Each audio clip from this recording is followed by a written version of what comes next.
How often do you feel awkward in conversations? Like you just can't seem to connect to the other person? This is Tad Fulford with Rise Up in Real Estate, and today I want to tell you the secret to connection, the secret to 100% of the time being able to connect with someone on the other side of a conversation and get where you want to be. And now this can work for anyone. This can work with your spouse. This can work with your children. This can work within civic organizations or on teams. It can work in real estate. It can work in the office with colleagues, with administrative staff. It can work with your team members, your team leader, your broker. It can also work with clients or customers. It works with any other human being sitting on the other side of the table. It can even work with a stranger if you walk in through a store and you happen to have an interaction that way. This is the secret to connection 100% of the time. What you want to do in order to be interesting, because that's the secret to connection, isn't it? Allowing that other person to become interested in you, right? You have to be interesting. Or way to become interesting is to become interested. It's like turning the table, kind of. Find out more about who you're talking to. Find out more about what their interests are. Now, it sounds silly and you're probably like, oh, of course, that's the secret. Let me ask you a challenging question.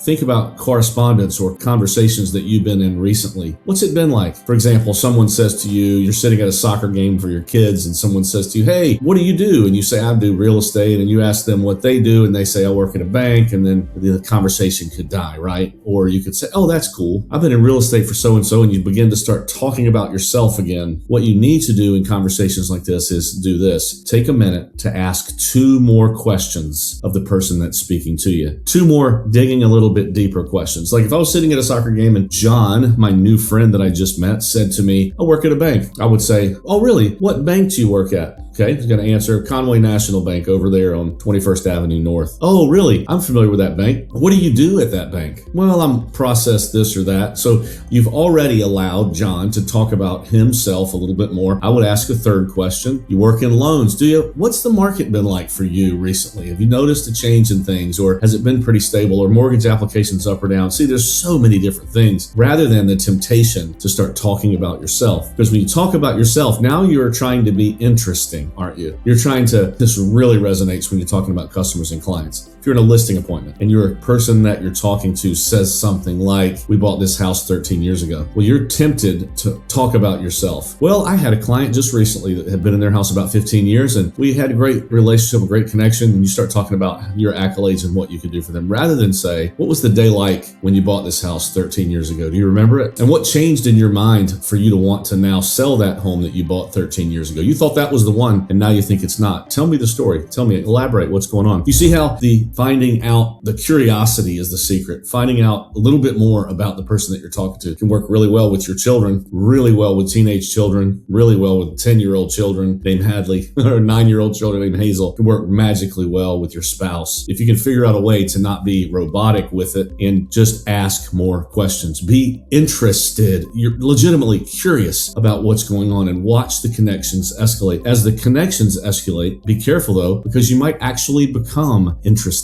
You might not be pretending after a few questions. You might really get caught up in the story. You might actually forget why you did this to begin with. Because let's be honest, if you're doing this in real estate, you're doing it to sell some houses or list some houses. But be careful.